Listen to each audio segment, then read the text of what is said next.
এই দেশে স্বাধীনতার পর থেকে 50 বছর পার হয়ে গিয়েছে।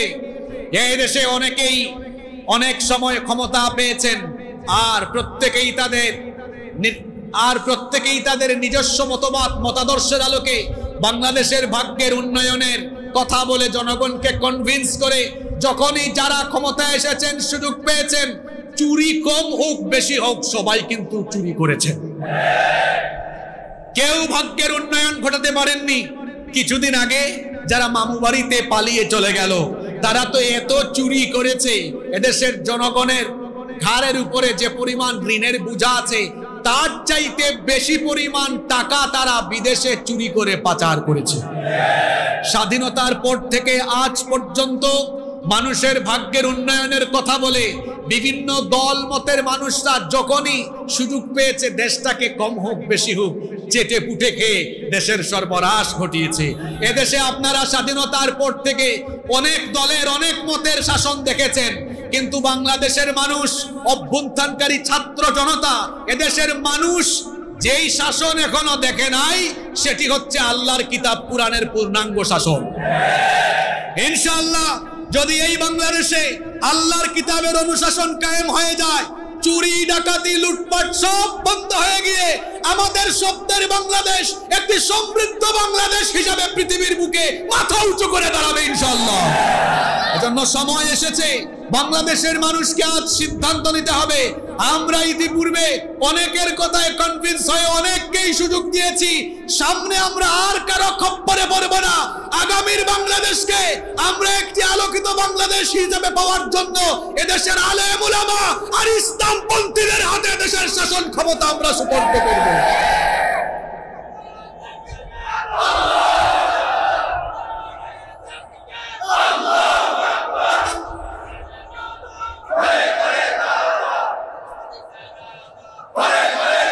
সংগ্রামী বীর চট্টলাবাসী, ইসলামপন্থীরা যে চুরি ডাকাতি দুর্নীতি মুক্ত শাসন উপহার দিতে পারে তার উপমা এই বাংলাদেশে আছে। আমি আপনাদেরকে স্মরণ করিয়ে দিতে চাই, এদেশের বহু ইসলামী দল এবং বিভিন্ন ইসলামী দল সমূহ থেকে অনেক আলেম উলামারা দেশের তৃণমূল পর্যায় থেকে ইউনিয়ন পরিষদের মেম্বার, চেয়ারম্যান, উপজেলা পরিষদের চেয়ারম্যান, ভাইস চেয়ারম্যান, পৌরসভা এবং সিটি কর্পোরেশনের মেয়র, কাউন্সিলর, এমনকি পার্লামেন্টে পর্যন্ত অনেক আলেম উলামা, বিভিন্ন ইসলামী দলের নেতৃবৃন্দ, অনেক আলেম উলামারা পার্লামেন্ট মেম্বার হয়েছেন, এমনকি গুরুত্বপূর্ণ মিনিস্ট্রি মন্ত্রণালয় পরিচালনা করেছেন। 111-এর সময় ফখরুদ্দিন মঈনুদ্দিনের আমলে যখন বিভিন্ন দলের নেতারা বাড়ি থেকে পালিয়ে গিয়েছেন, ইসলামপন্থী এবং আলেম উলামারা যারা বাংলাদেশের পার্লামেন্ট এবং মিনিস্ট্রিতে নেতৃত্ব দিয়েছেন তারা কেউ পালিয়ে যান নাই। ফখরুদ্দিন মঈনুদ্দিনের সরকারও 1 টাকার দুর্নীতি তাদের বিরুদ্ধে বের করতে পারে না। এ থেকে কি প্রমাণ হলো? এদেশের আলেম উলামা আর ইসলামপন্থীদের কাছেই এই সোনার বাংলাদেশ নিরাপদ। এজন্য আগামীর বাংলাদেশকে সমৃদ্ধির জায়গায় পৌঁছাতে হলে কোরআনের শাসনের বিকল্প নেই, সৎ লোকের শাসনের বিকল্প নেই। সেজন্য বাংলাদেশের মানুষকে সিদ্ধান্ত নিতে হবে আগামীর বাংলাদেশকে একটি আলোকিত, সমৃদ্ধ এবং একটি উন্নত রাষ্ট্র হিসাবে পাওয়ার জন্য আগামীর দিনে ইসলামপন্থীদের কাছে এদেশের শাসন ক্ষমতা সুপর্দ করতে হবে। আমরা সবাই আলেমদের সাথে আছি তো? সবাই আছেন তো? আল্লাহ সবাইকে কবুল করে নেন। বন্দর নগরী চট্টগ্রামের পাঁচলাইশ থানাধীন দর্পণ ক্লাব মুরাদপুরের উদ্যোগে আয়োজিত মিলাদুন নবী সাল্লাল্লাহু আলাইহি ওয়াসাল্লাম উপলক্ষে আয়োজিত আজকের এই বিশাল ওয়াজ মাহফিলের সমাপনী অধিবেশনের মুহতারাম শ্রদ্ধাভাজন সভাপতি, দর্পণ ক্লাবের আহ্বায়ক ও সাবেক সভাপতি জনাব আলহাজ রাশেদুল আলম মঞ্জুর, আজকের এই মাহফিলের সম্মানিত প্রধান অতিথি, বিশিষ্ট ইসলামী চিন্তাবিদ, বিশিষ্ট রাজনীতিবিদ, ইসলামী আন্দোলনের বীর সিপাহসালার, শহীদ ঈদগাহ, অসংখ্য শহীদের রক্তস্নাত কাফেলা, বাংলাদেশ জামায়াতে ইসলামী এর চট্টগ্রাম মহানগরীর সংগ্রামী আমির বিশিষ্ট পার্লামেন্টারিয়ান, সাবেক সংসদ সদস্য, গণমানুষের প্রিয় ব্যক্তিত্ব, জননন্দিত জননেতা জনাব আলহাজ শাহজাহান চৌধুরী, আল্লাহ তাআলা ওনাকে হায়াতান তাইয়্যিবাহ সিহহাতান কুল্লিয়া দান করেন। আমরা সকলে পড়ি আমিন। রাত যেহেতু গভীর হয়ে গিয়েছে, আমি সম্মানিত উলামায়ে কেরাম এবং যারা সম্মানিত অতিথিবৃন্দ আছেন, সময় বাঁচানোর জন্য সকলের নাম উল্লেখ করছি না। সকলেই স্ব জায়গায় সম্মানিত এবং স্ব জায়গায় অত্যন্ত সুনামধন্য ব্যক্তিত্ব। আমরা জমা করে সবার জন্য দোয়া করছি, আল্লাহ তাআলা সকলকে হায়াতান তাইয়্যিবা সিহহাতান কুল্লিয়া দান করেন এবং সবাইকে আল্লাহ তাআলা দ্বীনের জন্য কবুল করে নেন। আমরা সকলে পড়ি আমিন। উপস্থিত হযরত উলামায়ে কেরাম, মাহফিলে উপস্থিত ইসলামী আন্দোলনের বিভিন্ন পর্যায়ের সম্মানিত দায়িত্বশীল বৃন্দ, এসেছেন বিভিন্ন মাদ্রাসার আসাতিদায়ে কেরাম, এসেছেন বিভিন্ন মসজিদের খুতাবা এবং আইম্মায়ে কেরাম, আমার সামনে বসা পিতৃতুল্য সম্মানিত মুরব্বিয়ানে ইযাম, যুগে যুগে আল্লাহর জমিনে আল্লাহর দ্বীন প্রতিষ্ঠায় যারা অগ্রসেনানীর ভূমিকা পালন করেছেন, আমার কলিজার টুকরা প্রিয় যুবক, তরুণ এবং ছাত্র ভাইয়েরা, পর্দার অন্তরায় থেকে শ্রবণরতা সম্মানিতা মা এবং বোনেরা, উপস্থিত মিডিয়ার প্রিয় কর্মী এবং সাংবাদিক ভাইয়েরা, প্রশাসন এবং গোয়েন্দা সংস্থার সম্মানিত ভাইয়েরা, প্রিয় মুরাদপুর, পাঁচলাইশ তথা আমার প্রিয় বীর চট্টলাবাসী, আপনারা সবাই কেমন আছেন? আলহামদুলিল্লাহ। আমাদেরকে সুস্থতার সাথে বাঁচিয়ে রেখে আজকের এই সুন্দর, বরকতময় এবং জান্নাতি এই আয়োজনে আমাদেরকে শামিল হওয়ার তৌফিক যিনি দান করেছেন, গলার আওয়াজ বড় করে সবাই বলেন তো তিনি কে?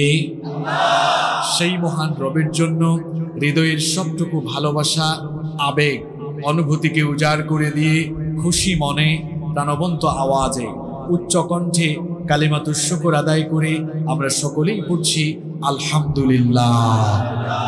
দুরূদ এবং সালাম পেশ করছি সর্বকালে, সর্বযুগে সর্বশ্রেষ্ঠ মহামানব নবিয়ুনা ওয়া সাইয়্যিদুনা ওয়া কুদওয়াতুনা মুহাম্মাদুর রাসূলুল্লাহ সাল্লাল্লাহু আলাইহি ওয়াসাল্লামের প্রতি, যাকে আল্লাহ তাআলা আমাদের হিদায়াতের জন্য প্রেরণ করেছেন। আল্লাহুম্মা সাল্লি ওয়া সাল্লিম ওয়া বারিক আলা নাবিয়্যিনা মুহাম্মদ। আমরা সকলে পড়ছি সাল্লাল্লাহু আলাইহি ওয়াসাল্লাম। সম্মানিত উপস্থিতি, বীর চট্টলাবাসী, নতুন বাংলাদেশে আপনাদের সবাইকে স্বাগত জানাচ্ছি।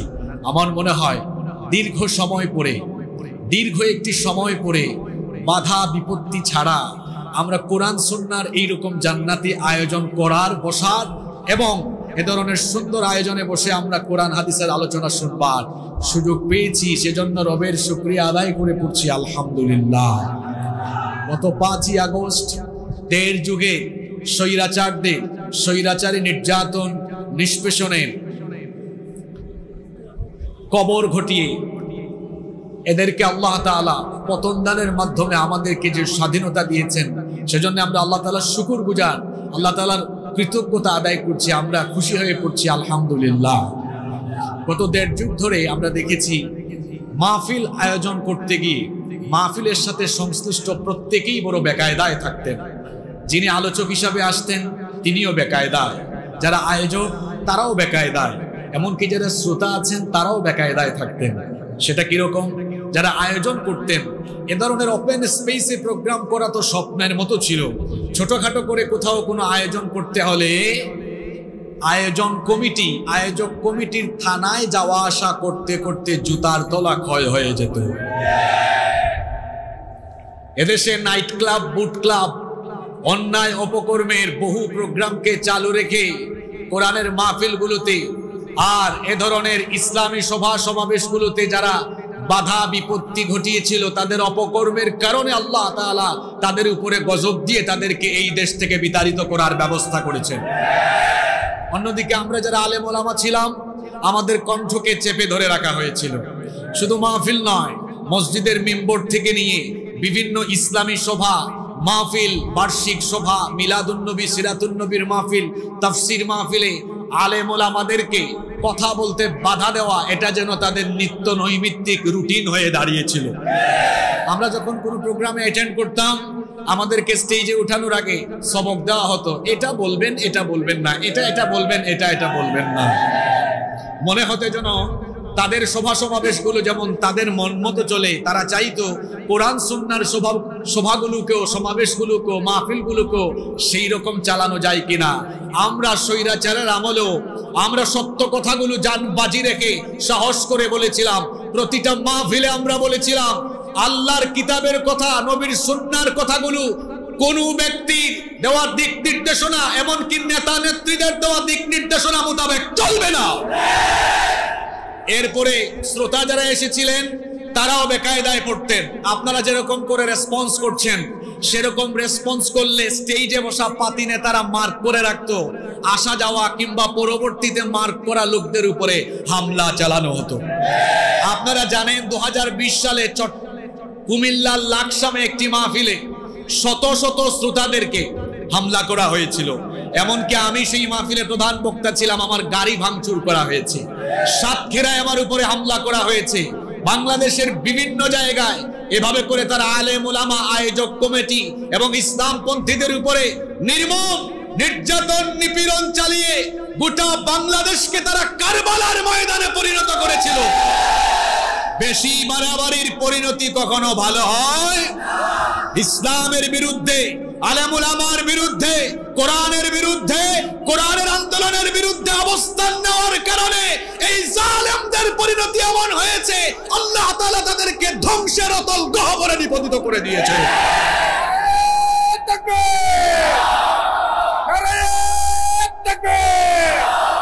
সংগ্রামী বীর চট্টলাবাসী, আমরা যখন কোরআন সুন্নাহর কথাগুলো বলতাম তখন আমাদেরকে ট্যাগ দেওয়া হতো। কি ট্যাগ দেওয়া হতো? আমাদেরকে বলা হতো আমরা নাকি দেশের স্বাধীনতার চেতনা বিরোধী, আমাদেরকে বলা হতো আমরা নাকি পাকিস্তানের দোসর। আমরা দেশের দুঃসময়ে বাংলাদেশে থেকে হুমকি ধামকি সহ্য করে কোরআন সুন্নাহর কথাগুলো সাহসিকতার সাথে বলে গিয়েছি। পাকিস্তান তো দূরের কথা, কোন দেশে আমরা কেউ পালিয়ে যাই নাই, বরং যারা আমাদেরকে কথায় কথায় পাকিস্তানি রাজাকার বলতো, আমরা দেখেছি দেশের সম্পদ চুরি ডাকাতি আর লুটপাট করে খাওয়ার কারণে জনগণের গণধুলাইয়ের ভয়ে তারা তাদের মামু বাড়ি দিল্লি গিয়ে তারা যে ভারতীয় রাজাকার তার বহিঃপ্রকাশ ঘটিয়েছে। সংগ্রামী বীর চট্টলাবাসী, যে ছাত্র জনতার অভ্যুত্থানের মধ্য দিয়ে আমরা এই সুন্দর পরিবেশ পেয়েছি, আমরা আল্লাহর শুকরিয়া আদায়ের পাশাপাশি অভ্যুত্থানকারী সেই ছাত্র জনতার জন্য দোয়া করছি। বিশেষ করে যারা শহীদ হয়েছেন, যারা এই স্বৈরাচারকে উৎখাতের জন্য জীবন বাজি রেখে রাজপথে থেকেছিলেন, রাজপথে থেকে যারা আবু সাঈদকে দেখে আবু সাঈদের প্রেরণায় জীবন দিয়ে জীবনটাকে উৎসর্গ করে এই নতুন বাংলাদেশের জন্য তারা যে আত্মত্যাগের নমুনা প্রদর্শন করে গিয়েছেন, আমরা আজ তাদের জন্য দোয়া করছি। যারা শহীদ হয়েছেন, আল্লাহ তাআলা যেন তাদের সকলকে শাহাদাতের সর্বোচ্চ মর্যাদা দান করে দেন। বিশেষ করে আমি এখানে বসে স্মরণ করছি গত 16 জুলাই এই মুরাদপুরের চত্বরে স্বৈরাচারী দূষরদের গুলিতে গুলিবিদ্ধ হয়ে শাহাদাত বরণ করেছিলেন ফয়সাল আহমেদ শান্ত। আমি শহীদ ফয়সাল আহমেদ শান্তকে স্মরণ করছি। শহীদ মীর মুগ্ধ, আবু সাঈদ সহ যে সকল ছাত্র জনতা এই নতুন বাংলাদেশ উপহার দেওয়ার জন্য তারা তাদের জীবন উৎসর্গ করে দিয়েছেন, আল্লাহ তাআলা সকলকে শাহাদাতের সর্বোচ্চ মর্যাদা দান করেন, আমরা বলি আমিন। যারা এখনো চিকিৎসাধীন আছেন, আল্লাহ যেন তাদেরকে শিফায়ে আজিলা কামেলা নসিব করে দেন। সম্মানিত ভাইয়েরা, রাত যেহেতু অনেক গভীর হয়ে গিয়েছে আর দীর্ঘ সময় ধরে বসে আপনারা অপেক্ষা করছেন, সেজন্য আমরা বেশি লম্বা চূড়া কথা বলে আমরা সময় নষ্ট করব না। আমি সংক্ষিপ্ত সময়ে আল্লাহর কিতাবের নির্ধারিত একটি আয়াত থেকে হেদায়েতের নিয়তে কিছু আলোচনা তুলে ধরবো। আমরা যেন মনোযোগের সাথে কোরআন সুন্নাহর কথাগুলো শ্রবণ করে হেদায়েতের নিয়তে যেন প্রতিটি কথা শুনতে পারি। মহান রব আমাদেরকে সেই তৌফিক দান করেন, আমরা বলি আমিন। সম্মানিত উপস্থিতি, আমি আপনাদের সামনে কোরআনুল কারীমের 9 নম্বর সূরাতুত তাওবা এর 111 নম্বর আয়াতে কারীমা তেলাওয়াত করেছি। আমরা আজকে একটি আয়াত থেকে হেদায়েতি কথা শুনবো। মহান রব যেন আমাদেরকে প্রতিটি কথা মনোযোগ দিয়ে শোনার তৌফিক দেন, বলি আমিন। এই আয়াতে রব্বুল আলামিন প্রকৃত মুমিনদের পরিচয় তুলে ধরেছেন। প্রকৃত মুমিনদের পরিচয় তুলে ধরার পাশাপাশি সেই মুমিনদের যে গন্তব্য হবে, তাদের যে ডেস্টিনেশন হবে এবং তাদের যে পরিণতি হবে, সেটা আল্লাহ তাআলা অত্যন্ত চমৎকার করে এই আয়াতে কারিমার মধ্যে তুলে ধরেছেন। সম্মানিত উপস্থিতি, আমরা সবাই প্রকৃত মুমিন হতে চাই কি চাই না? অবাজি মুখে হতা বাইন নইব। আমার বাড়ি সিলেট, আপনাদের চট্টগ্রামের ভাষাও বুঝি। একটু আগে জননেতা শাহজাহান চৌধুরী সাহেব চট্টগ্রামের ভাষায় যা বলেছেন সবই বুঝেছি আমি, আলহামদুলিল্লাহ। আপনাদের কথা কিছু কিছু বলতেও পারি। তা আপনারা আমাকে কিছুক্ষণ সহযোগিতা করবেন তো ইনশাআল্লাহ? মনোযোগ থাকবে তো? আল্লাহ কবুল করে নেন।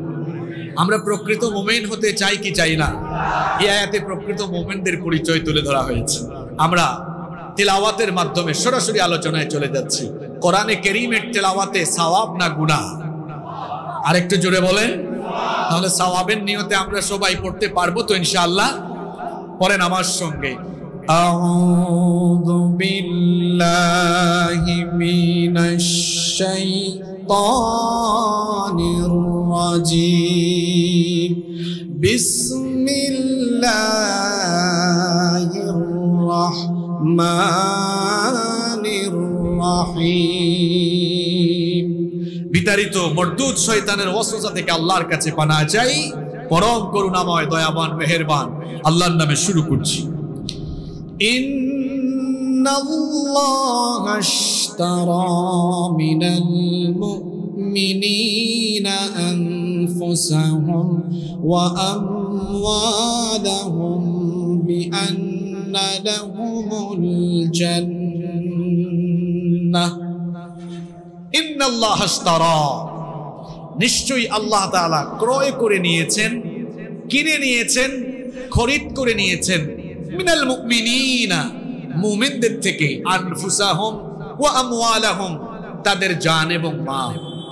নিশ্চয়ই আল্লাহ তাআলা মুমিনদের কাছ থেকে তাদের জান এবং মালকে কিনে নিয়েছেন, খরিদ করে নিয়েছেন। দেখি আপনাদের মনোযোগ কেমন আছে। বলেন তো, আল্লাহ মুমিনদের জান মাল কিনবেন না কিনে নিয়েছেন? শব্দটা ভবিষ্যতের না অতীতে? ইশতারা, আল্লাহ ক্রয় করে নিয়েছেন, কিনে নিয়েছেন। আপনি খেয়াল করুন, আল্লাহ তাআলা শব্দ চয়নের নমুনা দেখুন। আল্লাহ কিনবেন বলেননি, আল্লাহ বলেছেন কিনে নিয়েছেন। তার মানে হচ্ছে মুমিন হতে হলে জানমালকে আগে আল্লাহর কাছে বিক্রি করে দিতে হবে। আল্লাহর কাছে বিক্রি করে দেওয়া ছাড়া কখনোই মুমিন হওয়া যাবে না। যে ব্যক্তি তার জান এবং মালকে আল্লাহর কাছে সুপর্দ করে দেয়, বিক্রি করে দেয়, সে ব্যক্তি প্রকৃত মুমিন হতে পারবে। পৃথিবীতে যে সকল ব্যক্তিরা আল্লাহর সন্তুষ্টির জন্য নিজের জানমাল সবকিছু আল্লাহর রাহে বিক্রি করেছে, তারা সত্যিকারের মুমিন। আর যারা জানমাল দুনিয়াবি স্বার্থে বা দুনিয়ার মুখে পড়ে, অর্থাৎ যারা আখিরাতের বিনিময়ে দুনিয়াকে ক্রয় করে নিয়েছে, তারা আদৌ প্রকৃত মুমিন হতে পারে। এই দুই শ্রেণীর মানুষ সম্পর্কে রব্বুল আলামিন কোরআনে কারীমে বড় চমৎকার করে বলছেন। কোরআনুল কারীমের 2 নম্বর সূরা সূরাতুল বাকারা এর 207 নম্বর আয়াতে রব্বুল আলামিন বললেন, ওয়া মিনান নাসি মান ইয়াশরি নাফসাহু বিতিগা মারদাতিল্লাহ ওয়াল্লাহু রাউফুম বিল ইবাদ। আল্লাহ তাআলা বলছেন, আর মানুষের মধ্যে এমন কিছু লোক আছে যারা আল্লাহর সন্তুষ্টির জন্য নিজেকে আল্লাহর কাছে বিক্রি করে দেয়। আল্লাহর সন্তুষ্টির জন্য যারা নিজেদেরকে আল্লাহর কাছে বিক্রি করে দেয়, সেই বান্দাদের উপর যিনি রহম করেন, গলার আওয়াজ বড় করে সবাই বলেন, তিনি কি?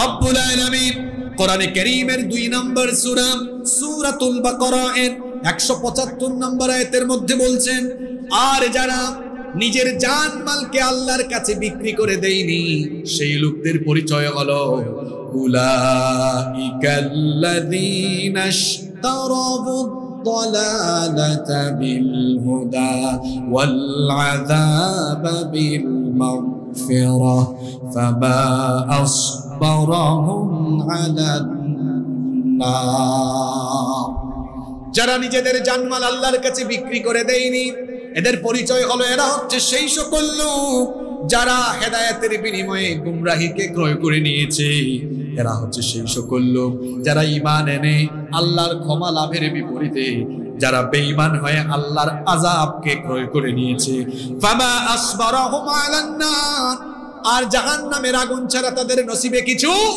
নাই রব্বুল আলামিন কোরআনে কারীমের 2 নম্বর সূরা সূরাতুল বাকারা এর 86 নম্বর আয়াতে আরো চমৎকার করে বলছেন যে সকল ব্যক্তিরা তাদের জান আর মালকে আল্লাহর কাছে বিক্রি করে দিতে পারেনি তাদের পরিচয় হলো উলাইকাল্লাযীনা ইশতারাউল হায়াতাদ দুনিয়া বিল আখিরাহ ফালা ইউখাফফাফু আনহুমুল আযাবু ওয়ালা হুম ইউনসারুন সে সকল লোকেরা হলো তারা যারা আখিরাতের বিনিময়ে দুনিয়াকে ক্রয় করে নিয়েছে মুমিনরা জান্নাতের বিনিময়ে জানমালকে বিক্রি করেছে আর যারা জান্নাত চায় না যারা আখিরাত চায় না তারা আখিরাতের বিনিময়ে দুনিয়াকে ক্রয় করে নিয়েছে আপনি যদি সত্যিকারের মুমিন হতে চান জান এবং মালকে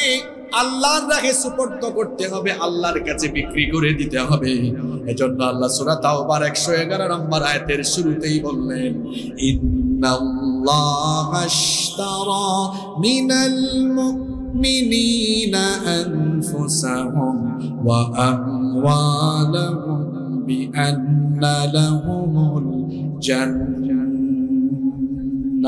নিশ্চয়ই আল্লাহ তাআলা মুমিনদের জান এবং মালকে ক্রয় করে নিয়েছেন এখানে আল্লাহর প্রতি বান্দার যে ঈমানের বিষয়টি সেটাকে ব্যবসায়িক সওদা ব্যবসায়িক কেনাবেচার মতো করে তুলনা করা হয়েছে ব্যবসায় যেরকম করে ক্রেতা বিক্রেতা কাস্টমার এবং সেলার বিক্রেতা থাকেন এবং সেখানে পণ্য থাকে পণ্যের বিনিময় থাকে এই আয়াতে আল্লাহর প্রতি বান্দার ঈমানের সম্পর্কটাকে ব্যবসায়িক সওদা কেনাবেচার সাথে উপমা বা তুলনা করা হয়েছে যেখানে ক্রেতা হচ্ছেন স্বয়ং আল্লাহ বিক্রেতা হচ্ছে বান্দা বিক্রেতা হচ্ছে বান্দা এখন বান্দা কি বিক্রি করবে বান্দা তার জান এবং মালকে বিক্রি করবে এখন বলেন তো জান আর মাল আমাদের যে জান আছে মাল আছে এই জান মালের আসল মালিক কি আমরা আসতে বলবেন না এই জানমালের আসল মালিক কি আমরা এই জানমালের আসল মালিক কি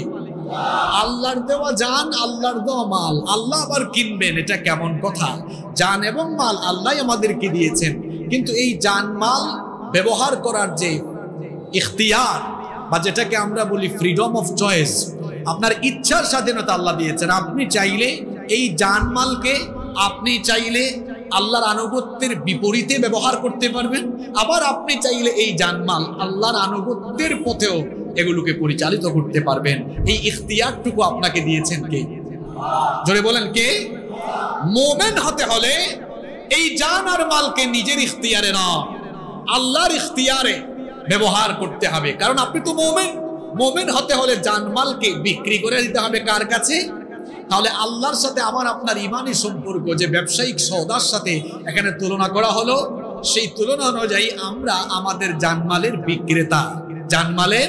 বিক্রেতা আর ক্রেতা হচ্ছেন স্বয়ং আল্লাহ সুবহানাল্লাহ এবার আপনারা বলেন তো আমরা যে দুনিয়ায় বেচাকেনা ব্যবসা করি আমরা যে কোনো জিনিসের বেচাকেনা করলে বিনিময় হিসাবে আমরা কোনো বিনিময় দেই কি দেই না আমার দিকে তাকান বিনিময় দেই কি দেই না বিনিময় দেই আমাদের দেশে বিনিময়ের মাধ্যম হলো মুদ্রা আমাদের দেশের মুদ্রার নাম টাকা আমরা যদি এখানে যে কোনো কিছু আমরা ক্রয় করি তাহলে বিনিময় হিসাবে আমরা মানি পে করি টাকা দেই এখন আমরা যে আমাদের জান আর মালকে আল্লাহর কাছে বিক্রি করব আল্লাহ তাআলা বিনিময় দিবেন এখন আপনারা বলেন তো আল্লাহ তাআলার বিনিময় কি দুনিয়ার বিনিময়ের মতো না তার চেয়ে অধিক উত্তম হবে এবার আল্লাহ বলছেন বান্দা শোনো তোমার জানমাল তুমি যদি আমার কাছে বিক্রি করে দাও বিনিময় হলো বিআন্না লাহুমুল জান্নাহ তাদের জন্য রয়েছে জান্নাত সুবহানাল্লাহ জান্নাতের চাইতে উত্তম কোন পুরস্কার আর হতে পারে জোরে বলেন আর হতে পারে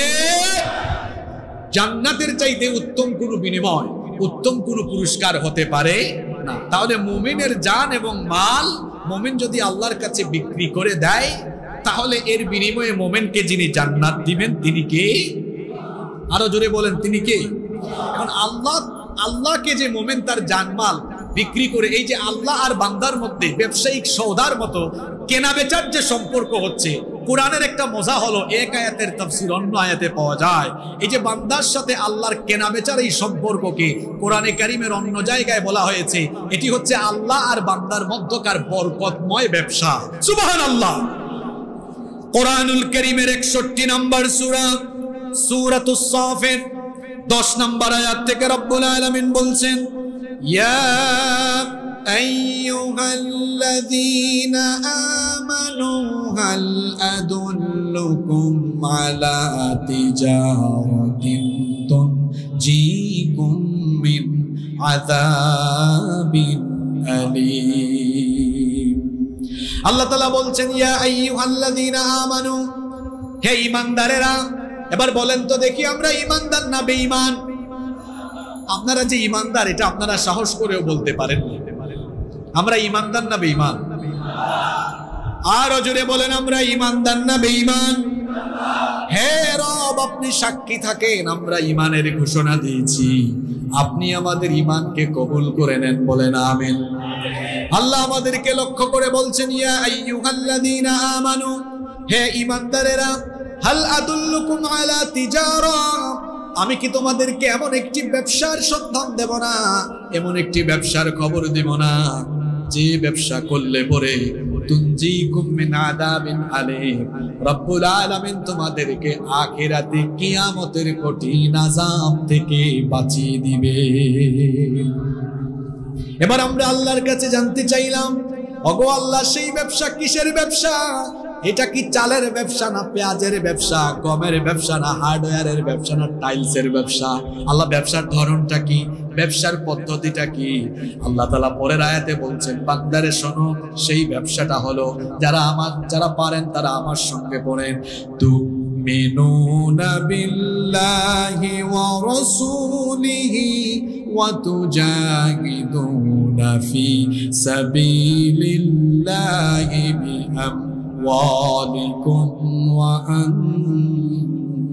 আনফুসিকুম যালিকুম খায়রুল লাকুম ইন কুনতুম তা'লামুন। সেটি হচ্ছে তোমরা আল্লাহর রাসূলের উপরে ঈমান আনয়ন করবে। আল্লাহ আর রাসূলের উপরে ঈমান আনয়ন করে আল্লাহ যে তোমাদেরকে জান আর মাল দিয়েছেন, সেই জান আর মাল দিয়ে তোমরা আল্লাহর রাস্তায় আল্লাহর দ্বীন কায়েমের জন্য প্রাণান্তকর প্রচেষ্টা করবে, অর্থাৎ জিহাদ ফি সাবিলিল্লাহ করবে। জান আর মালকে যার রাহে বিলীন করে দিতে হবে। সবাই বলেন তিনি কে? আরো আস্তে বলেন, তিনি কে? জান আর মাল আল্লাহর রাহে সুপর্দ করে দিয়ে আল্লাহর সাথে ব্যবসা, আল্লাহর সাথে এই কেনা বেচার সম্পর্ক প্রতিস্থাপন করবে যারা। পরের আয়াতে আল্লাহ তাআলা বলছেন, এই কেনা বেচার সম্পর্ক আল্লাহর সাথে করবে যারা, আল্লাহর কাছ থেকে 3টা পুরস্কার পাবে তারা।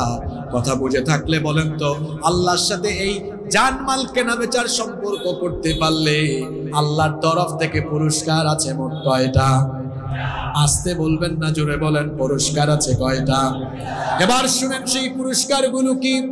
ইয়াগফির লাকুম যুনুবাকুম ওয়া ইউদখিলকুম জান্নাতিন তাজরি মিন তাহতিহাল আনহার ওয়া মাসাকিন তাইয়্যিবাতান ফি জান্নাতি আদন যালিকাল ফাওজুল আযীম ওয়া উখরা তুহিব্বুনাহা নাসরুম মিনাল্লাহি ওয়া ফাতহুন করিব ওয়া বাশশিরিল মুমিনিন। আল্লাহ তাআলা বলছেন, তোমার জান আর মাল যদি আমার কাছে বিক্রি করে দিয়ে বান্দা আমার সাথে এই কেনা বেচার সম্পর্ক তুমি করতে পারো, যে 3টি পুরস্কার আমি তোমাকে দিব। 1 নাম্বার, ইয়াগফির লাকুম যুনুবাকুম, তোমাদের যত গুনাহ আছে সকল গুনাহ আমি মাফ করে দিব। আমি বলছিলাম আল্লাহর সাথে আমাদের জানমাল কেনা বেচার এই সম্পর্ক আল্লাহর সাথে করতে পারলে পুরস্কার কয়টা? জোরে বলেন কয়টা? এক নাম্বার, আল্লাহ বলছেন তোমাদের গুনাহগুলো মাফ করে দিব। দুই নাম্বার পুরস্কার হলো ওয়ায়ুদখিলকুম জান্নাতিন তাজরি মিন তাহতিহাল আনহারু ওয়া মাসাকিন তাইয়্যিবাতান ফি জান্নাতি আদন যালিকাল ফাওজুল আযীম। দুই নম্বর পুরস্কার হলো আল্লাহ তোমাদেরকে এমন জান্নাতে প্রবেশ করাবেন যেই জান্নাতের তলদেশ দিয়ে ঝর্ণা ধারা বহমান আছে। চিরস্থায়ী আবাস হিসাবে যে জান্নাত আছে সেখানে তিনি তোমাদেরকে চিরস্থায়ী ভাবে প্রবেশ করাবেন। সুবহানাল্লাহ। তিন নম্বর পুরস্কার হলো যেটা তোমরা হৃদয়ে ধারণ করো, লালন করো, যে স্বপ্ন তোমরা দেখো, ওয়া উখরা তুহিব্বুনাহা নাসরুম মিনাল্লাহি ওয়া ফাতহুম করিব ওয়া বাশশিরিল মুমিনিন। আর যে বিষয়টি তোমরা কামনা করো, বাসনা করো, সেই তিন নম্বর বিষয় হলো দ্বীনের বিজয়, কুরআনের বিজয়, কুরআনের সমাজ, কুরআনের রাষ্ট্র। এই স্বপ্ন, এই আশা আপনাদের মধ্যে আছে না নাই? জোরে বলেন আছে না নাই? এই স্বপ্ন যাদের ভেতরে আছে, আল্লাহ বলছেন বান্দা তোমরা যদি জান আর মাল আমার কাছে বিক্রি করে দিয়ে আমার কুরআনের, আমার কিতাবের রাজ কায়েমের জন্য লড়াই করো, আমি কথা দিলাম, আমি ওয়াদা করলাম, আমার তরফ থেকে মদদ দিয়ে, বিজয় দিয়ে আমি তোমাদের সেই স্বপ্নের বাস্তবায়ন ঘটাবো। সুবহানাল্লাহ। শর্তটা কি? জান এবং মালকে দিয়ে দিতে হবে কার কাছে? জান আর মাল আল্লাহর কাছে বিক্রি করে দিয়ে এই যে কেনা বেচার এই সম্পর্কটা, এই বরকতময় ব্যবসা যারা করবে, আল্লাহ বলেছেন তিন পুরস্কার, কিয়ামতের আযাব থেকে মাফ করে দিয়ে জান্নাত। এক নম্বর পুরস্কার গুনাহ মাফ, দুই নম্বর কিয়ামতের আযাব থেকে বাঁচিয়ে জান্নাত, তিন নম্বর ইসলামের বিজয়। সুবহানাল্লাহ। আমরা ইসলামের বিজয় চাই কি চাই না? ছাত্র জনতা যে অভ্যুত্থান ঘটিয়েছে, এই অভ্যুত্থান ঘটিয়ে ছাত্র জনতা, বাংলাদেশের মানুষ যে সংস্কারের স্বপ্ন দেখছে, এই সংস্কার আল্লাহর কিতাবের আইনের বাস্তবায়ন ছাড়া কশিনকালেও সম্ভব নয়। কারণ অন্ধকারাচ্ছন্ন, তমসাচ্ছন্ন, নিকষ কালো পৃথিবীতে একজন মহামানব আসলেন। যখন গোটা পৃথিবী ছিল হানাহানি, মারামারি, বিশৃঙ্খলা, অনাচার, অবিচার, জুলুমে, নির্যাতনে যখন গোটা আরব সমাজ সহ সারা দুনিয়া যখন তমসাচ্ছন্ন অন্ধকারে নিমজ্জিত ছিল, তখন সেই আরব জাহান সহ গোটা পৃথিবীর জন্য আলোক পত্রিকা হিসাবে আল্লাহ যাকে পাঠালেন, রাহমাতাল লিল আলামিন মুহাম্মাদুর রাসূলুল্লাহ সাল্লাল্লাহু আলাইহি ওয়াসাল্লাম, তিনি এসে সেই জাহিলি সমাজের জাহালত এমন ভাবে দূর করে, এমন ভাবে সংস্কার করে মদিনা রাষ্ট্রকে এমন একটি সোনালী রাষ্ট্রে পরিণত করলেন, যেই সোনালী রাষ্ট্র আজ পর্যন্ত কেউ এ ধরনের সোনালী সমাজ আদৌ প্রতিষ্ঠা পৃথিবীতে করতে পারে নাই। আমার নবী সেই মদিনার রাষ্ট্র সংস্কার করে দিলেন। একটি সোনালী রাষ্ট্র কায়েম হলো কোন কিতাব দিয়ে? জোরে বলেন, আরো জোরে বলেন। এই দেশে স্বাধীনতার পর থেকে 50 বছর পার হয়ে গিয়েছে। এই দেশে অনেকেই অনেক সময় ক্ষমতা পেয়েছেন, আর প্রত্যেকেই তাদের নিজস্ব মতাদর্শের আলোকে বাংলাদেশের ভাগ্যের উন্নয়নের কথা বলে জনগণকে কনভিন্স করে যখনই যারা ক্ষমতায় এসেছেন, সুযোগ পেয়েছেন, চুরি কম হোক বেশি হোক সবাই কিন্তু চুরি করেছেন। কেউ ভাগ্যের উন্নয়ন ঘটাতে পারেননি। কিছুদিন আগে যারা মামু বাড়িতে পালিয়ে চলে গেল, তারা তো এত চুরি করেছে, এদেশের জনগণের ঘাড়ের উপরে যে পরিমাণ ঋণের বোঝা আছে, তার চাইতে বেশি পরিমাণ টাকা তারা বিদেশে চুরি করে পাচার করেছে। স্বাধীনতার পর থেকে আজ পর্যন্ত মানুষের ভাগ্যের উন্নয়নের কথা বলে বিভিন্ন দল মতের মানুষরা যখনই সুযোগ পেয়েছে দেশটাকে কম হোক বেশি হোক চেটে পুটে খেয়ে দেশের সর্বনাশ ঘটিয়েছে। এদেশে আপনারা স্বাধীনতার পর থেকে অনেক দলের অনেক মতের শাসন দেখেছেন, কিন্তু বাংলাদেশের মানুষ, অভ্যুত্থানকারী ছাত্র জনতা, এদেশের মানুষ যেই শাসন এখনো দেখে নাই সেটি হচ্ছে আল্লাহর কিতাব কুরআনের পূর্ণাঙ্গ শাসন। ইনশাআল্লাহ যদি এই বাংলাদেশে আল্লাহর কিতাবের অনুশাসন কায়েম হয়ে যায়, চুরি ডাকাতি লুটপাট সব বন্ধ হয়ে গিয়ে আমাদের স্বপ্নের বাংলাদেশ একটি সমৃদ্ধ বাংলাদেশ হিসাবে পৃথিবীর বুকে মাথা উঁচু করে দাঁড়াবে ইনশাআল্লাহ। এজন্য সময় এসেছে বাংলাদেশের মানুষকে আজ সিদ্ধান্ত নিতে হবে। আমরা ইতিপূর্বে অনেকের কথায় কনভিন্স হয়ে অনেককেই সুযোগ দিয়েছি, সামনে আমরা আর কারো খপ্পরে পড়ব না। আগামীর বাংলাদেশকে আমরা একটি আলোকিত বাংলাদেশ হিসেবে পাওয়ার জন্য এদেশের আলেম উলামা আর ইসলামপন্থীদের হাতে দেশের শাসন ক্ষমতা আমরা সুপর্দ করব।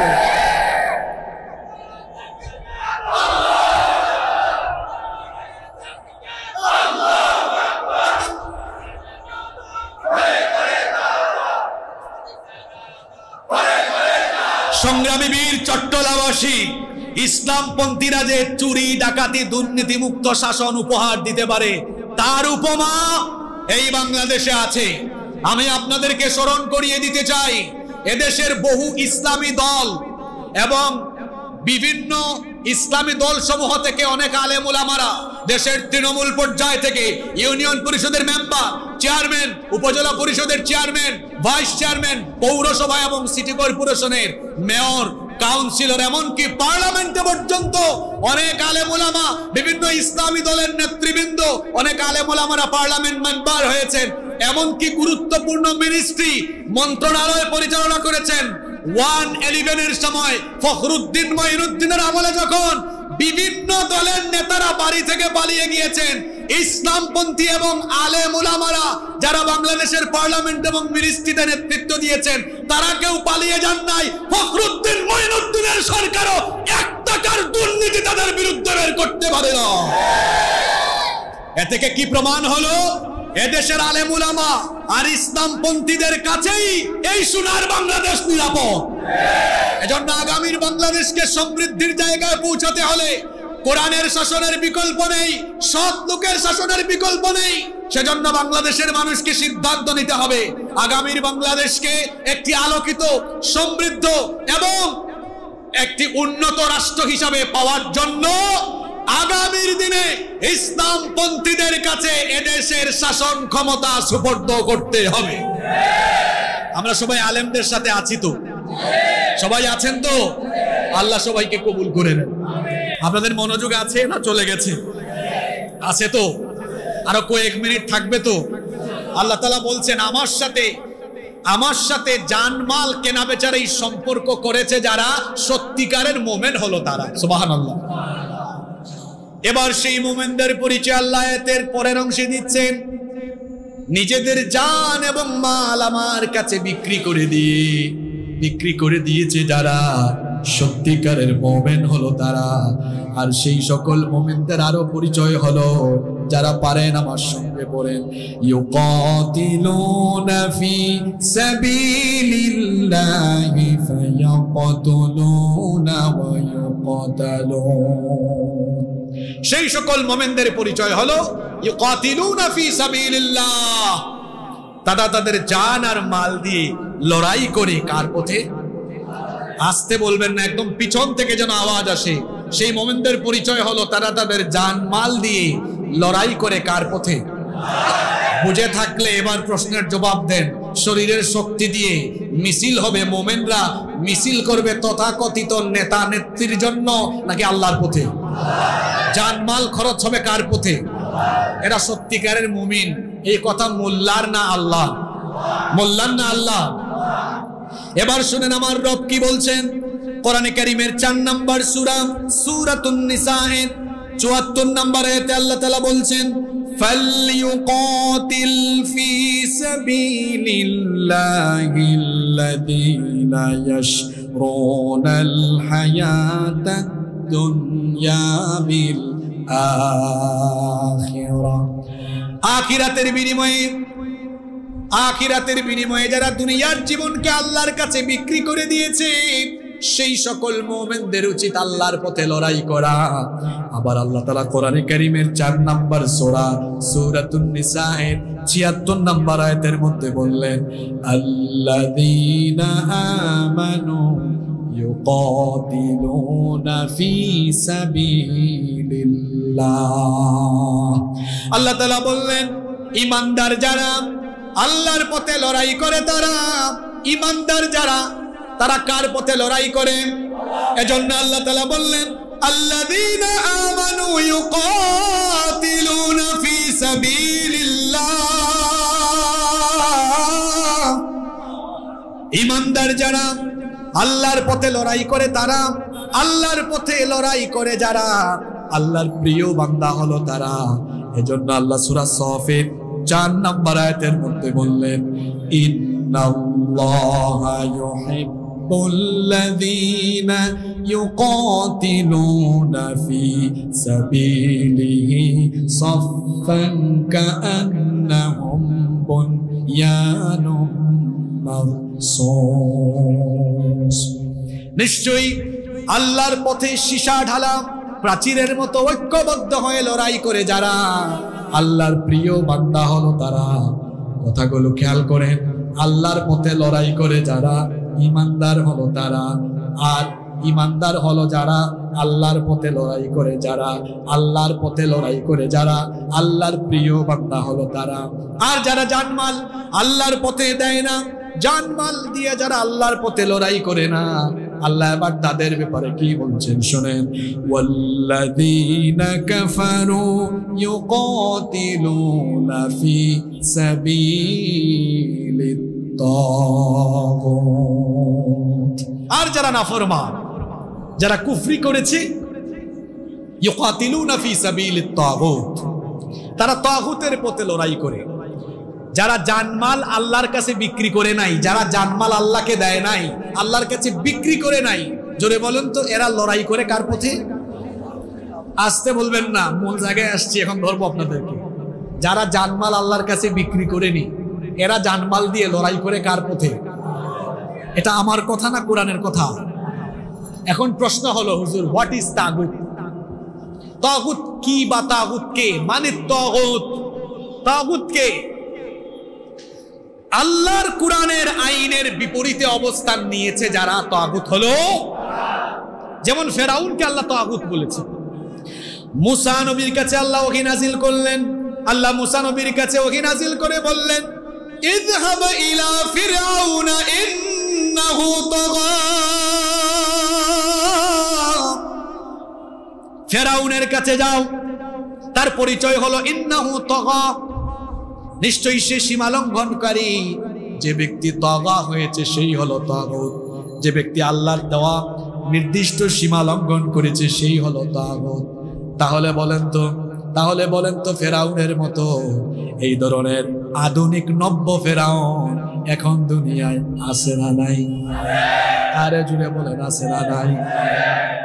আল্লাহর কোরআন, আল্লাহর বিধানের বাস্তবায়ন হোক না, এটা যারা চায় না, এটা যারা চায় যে আল্লাহর বিধান কায়েম না হোক, আল্লাহর আইনের বিপরীতে নিজেরা, আল্লাহর আইনের বিপরীতে যারা আইন বানিয়েছে, আল্লাহর আইনের বিরুদ্ধে যারা আইন তৈরি করেছে, তারা হলো তাগুত।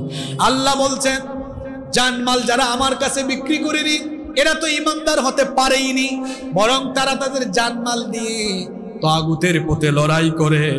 এবার আল্লাহ তাআলা বলছেন, সত্যিকারের মুমিন যদি হতে চাও তাহলে কি করতে হবে শোনো। দেখি বলেন তো, এখানে যারা আছেন সবাই সত্যিকারের মুমিন হতে চান কি চান না? আসলেই চান তো? এবার এমন কথা বলবো, বেজার হবেন না তো? আল্লাহ এবার বলছেন, সত্যিকারের মুমিন হতে হলে আল্লাহর আইনের বিপরীতে যারা অন্য মতাদর্শ লালন করে সেই তাগুতদেরকে তালাক দাও। তালাক বুঝেন তো? তাকে ত্যাগ করো, সম্পর্ক কাট আপ করো, সম্পর্ক বিচ্ছিন্ন করো, এরপরে ঈমান আনো। কারণ ঈমান এত সহজ বিষয় নয়। আল্লাহ কি বলছেন শোনেন, ফামাইয়াকফুর বিত-তাগুতি ওয়া ইউমিন বিল্লাহি ফাকাদ ইসতামসাকা বিল উরওয়াতিল ওয়াসকা লা ইনফিসামা লাহা ওয়াল্লাহু সামিউন আলীম। আল্লাহ তাআলা বলছেন, অতএব ফামান ইয়াকফুর বিত্তাগুত, যে ব্যক্তি তাগুতকে অস্বীকার করবে, তাগুতের সাথে সম্পর্ক ছিন্ন করবে। একটু আগেই বলেছি তাগুত হলো সেই ব্যক্তি, আল্লাহর আইনের বিরুদ্ধে যারা, তাগুত হলো আল্লাহর আইনের বিরুদ্ধে যারা, তাগুত হলো ওই তাগুতদের সাথে সম্পর্ক ছিন্ন করবে যারা। এরপরে ওয়ায়ুমিন বিল্লাহ, আল্লাহর উপরে ঈমান আনবে, ফাকাদ ইসতামসাকা বিল উরওয়াতিল ওয়াসকা, তারা এমন এক শক্ত মজবুত রশিকে ধারণ করলো, লানফিসাম আলাহা, যা ছিন্ন হবার নয়। তাগুতের সাথে সম্পর্ক ছিন্ন করে জানমাল আল্লাহর কাছে বিক্রি করে দিয়ে ঈমানদার হয়েছে যারা, পরের আয়াতে বলছেন আল্লাহর ওলি হলো তারা। সুবহানাল্লাহ বাড়িতে গিয়ে বলিয়েন। কথাগুলো কি মাথার ভিতরে যায় না মাথার উপর দিয়ে চলে যায়? আমাদের দেশে কিছু লোক মনে করে আল্লাহর ওলি হতে হলে মাজার লাগবে, খানকা লাগবে। আর আল্লাহ কোরআনে বলেছেন আল্লাহর ওলি হতে হলে তাগুতের সাথে সম্পর্ক ছিন্ন করে জানমাল আল্লাহর কাছে বিক্রি করা লাগবে। তাগুতের সাথে সম্পর্ক ছিন্ন করে জানমাল আল্লাহর কাছে বিক্রি করবে যারা, আল্লাহর ওলি হলো তারা। আর আল্লাহর ওলি যারা, আল্লাহর ওলি যারা অন্ধকার থেকে আলোর দিকে চলে আসবে তারা। এজন্য আল্লাহ পরের আয়াতে কি বলছেন শোনেন, কোরআন টু কোরআন শোনেন। আল্লাহু ওয়ালিয়ুল্লাযীনা আমানু ইউখরিজুহুম মিনায-যুলুমাতি ইলান-নূর। ঈমানদার যারা, আল্লাহর ওলি হলো তারা। ঈমানদার হয়েছে যারা, আল্লাহ তাদের অভিভাবক হয়েছেন। আর আল্লাহ যাদের অভিভাবক হয়ে যাবে, আল্লাহ যাদের বন্ধু হয়ে যাবে, ইউখরিজুহুম মিনায-যুলুমাতি ইলান-নূর, তাদেরকে সকল ধরনের অন্ধকার, কুফরির অন্ধকার, মানব রচিত ধর্ম নিরপেক্ষতাবাদী যত অন্ধকার আছে সকল অন্ধকার থেকে বের করে ইলান-নূর, হেদায়েতের আলোয় যিনি উদ্ভাসিত করবে। গলার আওয়াজ বড় করে সবাই বলেন তিনি কি? এরপরে আল্লাহ বলছেন, আর যারা জানমাল আমার কাছে বিক্রি করেনি সেই সকল তাগুত, সেই সকল লোকেরা হলো তাগুতের ওলি। ওয়াল্লাযীনা কাফারু আউলিয়াউহুমুত তাগুত, আর যারা কুফরি করেছে, জানমাল আল্লাহর কাছে বিক্রি করে নাই, তাগুত তাদের বন্ধু। তাহলে জানমাল আল্লাহর কাছে বিক্রি করে দিয়ে সত্যিকারের মুমিন হয়েছে যারা, আল্লাহর ওলি তারা। জানমাল আল্লাহর কাছে বিক্রি না করে জানমালকে দুনিয়ার স্বার্থে, মানব রচিত মতবাদদের স্বার্থে জানমাল খরচ করছে যারা, তাগুতের ওলি তারা, ওলি হলো তারা। এবার বুঝে থাকলে বলেন, আপনারা আল্লাহর ওলি হতে চান না তাগুতের ওলি হতে চান? আরো জোরে বলেন, আল্লাহর ওলি না তাগুতের ওলি? কথা বললে তো মন খারাপ করবেন। তাগুতের ওলি যদি হতেই চান তাহলে এই যে গলার যে আওয়াজ আছে, শক্তিটা আছে, এটা দিয়েছেন কে? তো এইটা দিয়ে দেখি আল্লাহর ওলি হওয়ার জন্য আল্লাহর নামে স্লোগান দেন না, রাস্তায় সুযোগ পাইলেই আমার ভাই, তোমার ভাই, অমুক ভাই, তমুক ভাই। আমার ভাইয়ের চরিত্র ফুলের মতো, নামাজ পড়ে না এক ওয়াক্ত, শয়তানের ভক্ত, জাহান্নামের তক্ত, গাঞ্জা খায় সুযোগ পাইলে 5 ওয়াক্ত। আপনার শরীরের শক্তি খরচ করেন আপনি তথাকথিত নেতার জন্য, তথাকথিত নেত্রীর জন্য, মানব রচিত মতবাদ প্রতিষ্ঠার জন্য। আবার আপনি বলছেন আমি তাগুতের ওলি হতে চাই না, আমি আল্লাহর ওলি হতে চাই। এত সোজা? সত্যিকারের আল্লাহর ওলি হতে হলে দুনিয়ার সমস্ত তাগুতের সাথে সম্পর্ক ছিন্ন করতে হবে, এরপরে আপনি মুমিন হতে পারবেন। আপনি তো রাস্তার মধ্যে ব্যানার টাঙিয়েছেন, কি চামচামি! উপরে একটা ছবি দিয়া অমুকের পক্ষ থেকে লাল গোলাপ শুভেচ্ছা, যার পক্ষ থেকে লাল গোলাপ শুভেচ্ছা জানিয়েছে, নিচে আবার সৌজন্য দিয়ে দেখা যায় 8-10 জন, এরা চামচামির মতো করে নিজের নাম সুন্দর করে উল্লেখ করে দিয়েছে। আমার যুবক ভাইয়েরা, আমি আপনাদেরকে বলছি, আপনাদের তারুণ্য, আপনাদের এই যৌবন, এটা দিয়েছেন কে? Keep in your mind, youth is not a gift given by your leader. যৌবন আপনার নেতার দেওয়া গিফট নয়, যৌবন দিয়েছেন কে? সুতরাং আল্লাহর দেওয়া গিফট, আল্লাহর দেওয়া নিয়ামত, এই যৌবন, এই তারুণ্যকে তথাকথিত নেতা নেত্রীদের পেছনে গিয়ে চামচামি করার জন্য আল্লাহ যৌবন দেন নাই। এই যৌবন আর তারুণ্য আল্লাহ দিয়েছেন আল্লাহর জমিনে আল্লাহর দ্বীন কায়েমের জন্য। এজন্য তরুণ আর যুবক ভাইদেরকে আমি বলবো, ভাই চামচামি কইরা নিজের প্রেস্টিজ কমায়ো না, আত্মসম্মান বোধ নিজের মধ্যে পয়দা করো। এই তারুণ্য, এই যৌবন কোরআনের পথে, আল্লাহর দ্বীনের পথে উৎসর্গ করে দাও, তবেই সত্যিকারের ইমানদার হওয়া যাবে, সত্যিকারের মুমিন হওয়া যাবে।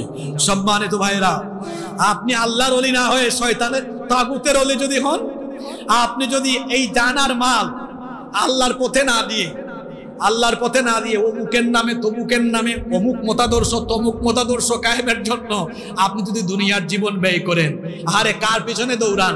নামাজ নাই, রাসূলুল্লাহর সুন্নাত নাই, নবীজির সুন্নাহ বাস্তবায়নের কোনো টেনশন নাই, এদের পিছনে আপনি দৌড়ঝাঁপ করছেন, সামনে পিছনে দৌড়াচ্ছেন। আপনি রাসূলুল্লাহ সাল্লাল্লাহু আলাইহি ওয়াসাল্লামের সুন্নাহর আদর্শের বাইরের লোকদের সাথে যদি চলাফেরা করেন, কিয়ামতের দিন দুই হাত কামড়িয়ে কামড়িয়ে আফসোস করা ছাড়া আর কোনো উপায় থাকবে? দুই হাত কামড়ায় কামড়ায় যে আফসোস করা লাগবে, কথাটা আমার, কথাটা কি আমার? আরে আল্লাহ তো কোনো কিছু গোপন রাখেন নাই, সব আল্লাহ কোরআনে বলে দিয়েছেন। শুনে নেবেন, খুব সেনসিটিভ আয়াত, খুব ডেঞ্জারাস আয়াত। কোরআনে কারীমের 25 নম্বর সূরা সূরাতুল ফুরকানের 27 নম্বর আয়াত থেকে আল্লাহ তাআলা বলছেন, ওয়া ইয়াউমা ইয়া'আদ্দু যালিমু আলা ইয়াদাইহি ইয়াকুলু ইয়া লাইতানি তাখাযতু মা'আর রাসূলি সাবিলা। সেই দিন জালেমরা তাদের দুই হাত কামড়িয়ে কামড়িয়ে বলবে, ইয়া লাইতানি, হায় আফসোস, ইত্তাখাযতু মা'আর, আমি যদি রাসূলের পথ অনুসরণ করতাম, রাসূলের আদর্শের অনুসারী হয়ে আমি যদি রাসূলের আদর্শ বাস্তবায়নের সৈনিক হতাম, রাসূলের আদর্শের জন্য যদি আমি জানমালকে খরচ করতাম, তাহলে আজ আফসোস করা লাগতো না। এই লোকগুলো আফসোস করে করে সেদিন আরো বলবে। আল্লাহ পরের আয়াতে বলছেন, ইয়া ওয়াইলাতা লাইতানি লাম আত্তাখিদ ফুলানান খলিলা। সেই লোকগুলো আফসোস করে করে আরো বলবে, ইয়া ওয়াইলাতা লাইতানি লাম আত্তাখিদ ফুলানান খলিলা।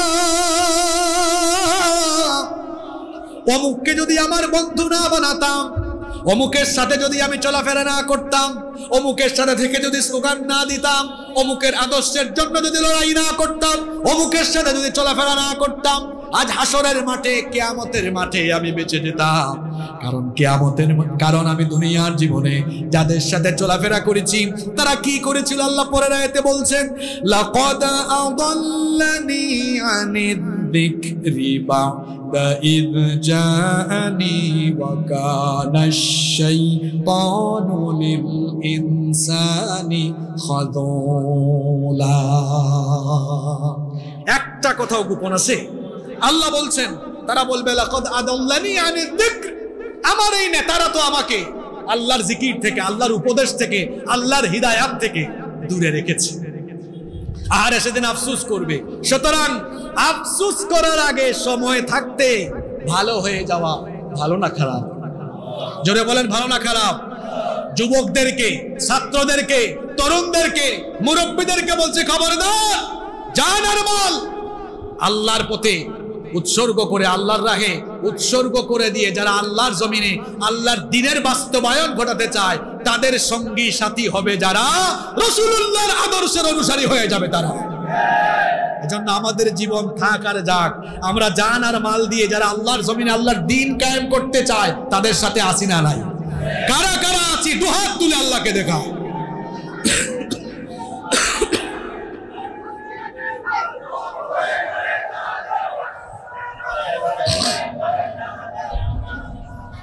এবার শোনেন, এবার শোনেন, তাদের সাথে না থেকে যারা নবীজির আদর্শ, কোরআনের আদর্শ বাস্তবায়ন করতে চায়, তাদের সাথে না থেকে এর বাহিরে থাকলে পরে ওরা আর আপনি উভয়ে কিন্তু কিয়ামতে জাহান্নামের মাঠে আফসোস করা ছাড়া, আর এক পক্ষ আরেক পক্ষকে দোষারোপ করা ছাড়া আর কোনো গতি নাই, উপায়। এজন্য আল্লাহ সূরা ইব্রাহিমের মধ্যে বলেছেন, কিয়ামতে জাহান্নামে ভণ্ড নেতা আর কর্মীদের সাক্ষাৎ ঘটবে। ভণ্ড নেতা আর কর্মীরা একে অপরকে সেদিন দোষারোপ করবে। কর্মীরা তাদের নেতাদেরকে আটকিয়ে দিয়ে কি বলবে? আল্লাহ তাআলা কোরআনে কারিমে বড় চমৎকার করে বলছেন, ফাকালা দুআফাউ লিল্লাযীনা ইসতাকবারু ইন্না কুন্না লাকুম তাবাআন ফাহাল আনতুম মুগনুনা আন্না মিন আযাবিল্লাহি মিন শাই। অনুসারীরা তাদের নেতাদেরকে আটকে দিয়ে বলবে, ইন্না কুন্না লাকুম তাবাআন, নিশ্চয়ই আমরা আপনাদের অনুসারী ছিলাম, আপনারা যা বলেছেন তাই করেছি, যাকে পিটাতে বলেছেন তাকে পিটিয়েছি, যেখানে ভাঙচুর করতে বলেছেন সেখানে ভাঙচুর করেছি, যেখানে লুটপাট করতে বলেছেন, চাঁদাবাজি করতে বলেছেন সেখানেই করেছি, যেখানে আলেমুল আমাদের সাথে বেয়াদবি করতে বলেছেন সেখানেই করেছি। ইন্না কুন্না লাকুম তাবাআন, নিশ্চয়ই আমরা আপনাদের অনুসারী ছিলাম। আপনাদের কথা শোনার কারণে আজ আমরা হাসরের মাঠে, কিয়ামতের মাঠে আমরা আজ আল্লাহর আযাবের সম্মুখীন হয়ে গিয়েছি। দুনিয়াতে আপনাদের কথা শুনে আমরা ধরা খেলে আপনারা আমাদের জামিনের ব্যবস্থা করেছেন, কিন্তু আজ হাসরের ময়দানে আমাদের এই পরিস্থিতি যেটা হলো, ফাহাল আনতুম মুগনুনা আন্না মিন আযাবিল্লাহি মিন শাই। আজ কি আল্লাহর আযাব থেকে আমাদেরকে রক্ষা করার জন্য কিছু করতে পারবেন নাকি? নেতারা এবার তাদের কর্মীদেরকে বলবে, ও আমার কর্মীরা লাফায়ও না। এবার নেতারা কর্মীদেরকে, ভণ্ড নেতারা কর্মীদের উদ্দেশ্যে কি বলবে এবার আল্লাহর কোরআন থেকে শুনে। তারা তখন বলবে, শোনো, এত লাফালাফি করিও না। লাউ হাদানাল্লাহু লাহাদাইনাকুম, আল্লাহ যদি আমাদেরকে হেদায়াত দিতেন তাহলে আমরাও তোমাদেরকে হেদায়েতের পথে ডাকতাম। আল্লাহ তো আমাদেরকে হেদায়েত দেন নাই, এজন্য তোমাদেরকেও আমরা হেদায়েতের পথে ডাকতে পারি। তখন নেতারা, আপনারা শুনতেছেন তো, ভণ্ড নেতারা কর্মীদের উদ্দেশ্যে কি বলবে? তারা তখন বলবে, লাফালাফি করো না, সাওয়াউন আলাইনা আজাজিনা আম সাবারনা মা লানা মিন মাহিস। আজ ধৈর্য ধরো আর না ধরো, লাফালাফি করো আর চিৎকার চেঁচামেচি করো, যাই করো না কেন, আজ নেতা কর্মীর জাহান্নামে আযাবের অবস্থা সমান। জোরে বলেন সমান। কর্মীরা এবার বিক্ষোভ করবে না, আমরা এটা মানি না। আল্লাহ বলবেন, কি রে, হাসরের ময়দানে কারা আবার কি মানো না? কর্মীরা এবার বলবে, আল্লাহ আমাদের এই ভণ্ড নেতারা নিজেদের মধ্যে কুরআন সুন্নাহর আদর্শ ছিল না, তারা নিজেদের আদর্শ, নিজেদের মতবাদ প্রতিষ্ঠার জন্য কাজ করেছে, আমাদেরকেও তারা ব্যবহার করেছে। আজ তারা বলছে তাদের আর আমাদের পরিণতি নাকি জাহান্নামে সমান, আমরা এটা মানি না। আল্লাহ বলবেন, তোমরা যেহেতু মানো না তো তোমরা কি চাও? এবার কর্মীরা তাদের নেতাদের বিরুদ্ধে বলবে, আল্লাহ আপনার কাছে আমরা দুইটা জিনিস চাই। জুড়ে বলেন, কয়টা জিনিস চাই? আসতে বলবেন না, জুড়ে বলেন, কয়টা জিনিস চাই? এক নম্বরে আমরা যেটা চাই, রব্বানা ইন্না আতানা সাদাতানা ওয়া কুবারানা ফাআদাল্লুনা সাবিলা। এক নম্বরে আমরা যেটা চাই, এরা আমাদেরকে পথভ্রষ্ট করেছিল, সুতরাং আল্লাহ দুনিয়াতে আমাদেরকে ব্যবহার করেছে, সামনে পিছনে চামচার মতো ব্যবহার করেছে। আজকে যেহেতু তাদের কথা মানার কারণে কিয়ামতে জাহান্নামে কঠিন পরিণতি ভোগ করতে হবে, সুতরাং আজকে তারা বলছে আযাব সমান সমান, এটা আমরা চাই না। এক নম্বর চাওয়া হলো এদেরকে আমাদের সামনে দেন, আমাদের সামনে দিলে পরে আমরা তাদের এমন অবস্থা করে ছাড়বো, নাজআলহুমা তাহতা আকদামিনা লিয়াকুনা মিনাল আসফালিন। আমাদের সামনে দেন, বুকের উপরে পাড়ায়া পাড়ায়া, তারপরে আমরা জাহান্নামে যাব। আল্লাহু আকবার। কোন নেতার পিছনে যাও, নামাজ নাই, ইসলাম নাই, সেই নেতাও জাহান্নামী, আপনিও জাহান্নামের পথে। আল্লাহ সামনে দেন, বুকের উপর পাড়াবো। তথাকথিত কোরআন বিরোধী, ইসলাম বিরোধী নেতারা বুঝবে সেদিন ঠেলা, কর্মীদের লাথি গুতা খাওয়া লাগবে। কথা আমার না আল্লাহ? জোরে বলেন, আমার না আল্লাহ? এটা কয় নম্বর চাওয়া? জোরে বলেন। 2 নম্বর চাওয়া, আল্লাহ বলবেন ঠিক আছে আর কি চাও? আল্লাহ 2 নম্বর চাওয়া হলো রব্বানা আতিহিম দি'ফাইনি মিনাল আযাবি ওয়াল আনহুম লা'নান কাবীরা। এদের অনুসারী হয়ে তো জাহান্নামে এসেছি, তারা বলছে আযাব নাকি সমান সমান। নো, সমান সমান না। আল্লাহ আমাদের আবেদন হলো জাহান্নামে আমাদেরকে যে আযাব দিবেন, দি'ফাইনি মিনাল আযাব, আতিহিম দি'ফাইনি মিনাল আযাব, তাদেরকে আমাদের আযাবের ডবল করে আযাব দাও। ও আমার ভাইয়েরা, দুনিয়াতেই তো তারা আপনাদেরকে বিপদে ফেলাইয়া থইয়া চলে যায়, আর আখিরাতে তারা কি আপনার সাথে থাকবে এটা কি আপনি কল্পনা করে? কথা বলছেন না কেন? আপনার আর কেমনে বুঝাইলে আপনার মাথায় ঢুকবে? এরপরেও আল্লাহর কুরআনের কথা যদি হেদায়েতি কথাগুলো মাথায় না ঢুকে, তাহলে তো বলবো এই মাথায় এই মগজে শয়তান পেশাব করে দিয়েছে, এজন্য এগুলো ঢুকছে না। সম্মানিত ভাইয়েরা, এজন্য তাগুতের অধীন আমরা ওলি হয়ে যাব কা? জোরে বলতে হবে, ওলি হয়ে যাব কা? আর আল্লাহর ওলি হতে হলে জানমাল যার কাছে বিক্রি করে দিতে হবে তিনি কে? নবী করিম সাল্লাল্লাহু আলাইহি ওয়াসাল্লামের মিলাদের মাহফিলে আমরা এখানে বসেছি। যে নবীর মিলাদ হয়েছিল, যে নবীর আগমন ঘটেছিল এই ধরাতে, সেই নবী এবং তার অনুসারী সাহাবায়ে কেরাম তারা তাদের জান শরীরের সবটুকু শক্তি খরচ করেছেন মানুষের মতবাদ প্রতিষ্ঠায় না আল্লাহর আইন প্রতিষ্ঠায়। আপনি যদি সত্যিকারের আশিকে রাসূল হন, তাহলে আপনাকেও রাসূলুল্লাহ সাল্লাল্লাহু আলাইহি ওয়াসাল্লাম এবং সাহাবীদের আদর্শের অনুসারী হয়ে আপনারও শরীরের সবটুকু শক্তি আল্লাহর জমিনে আল্লাহর দ্বীন কায়েমের জন্য ব্যবহার করতে হবে। তাহলেই আপনি সত্যিকারের আশিকে রাসূল হতে। আর যখন আপনি সত্যিকারের আশিকে রাসূল হয়ে কাদের মতো? সাহাবীদের মতো। আমরা আশিকে রাসূল হব কাদের মতো? না বিভিন্ন দরবারের পীরের মতো? কার মতো? জোরে বলতে হবে, কার মতো? আবার আপনারা ভাববেন না হুজুর কি পীর বিরোধী নাকি? আমাকে পীর বিরোধী বানাচ্ছেন, পীর বিরোধী বানাচ্ছেন। আপনি আমার পরিচয় জানেন, আমি হযরত শাহজালাল রাহমাতুল্লাহ আলাইহির এলাকার মানুষ। আমার বাড়ি সিলেটে। আমরা পীর আউলিয়া বিরোধী নয়, আমি তো পীর আউলিয়ার এলাকার মানুষ। হযরত শাহজালাল শাহপরান রাহিমাহুমুল্লাহ তাদের এলাকার মানুষ। আপনি পীরদেরকে আমরা শ্রদ্ধা করি, সম্মান করি, মহব্বত করি, ভক্তি করি। তবে সেই পীর যদি শাহজালাল রহমাতুল্লাহ আলাইহির আদর্শে আদর্শিত হয়ে গৌর গোবিন্দের বিরুদ্ধে জিহাদি মনোভাব নিয়ে মুরিদকে আল্লাহর পথে ডাকে, তো সেই সত্যিকারের পীরের সাথে সম্পর্ক রাখতে আমাদের কোনো আপত্তি নাই। আর যারা পীরাকির বেশ ধরে জনগণের টাকা মাজারে আর খানকায় মেরে দিয়ে লুটপাট করে তবারুক, সিন্নি, জিলাপি আর বিরানের ব্যবসা বসায়, সেই সকল ভণ্ড পীরের সাথে আমাদের কোনো সম্পর্ক নাই।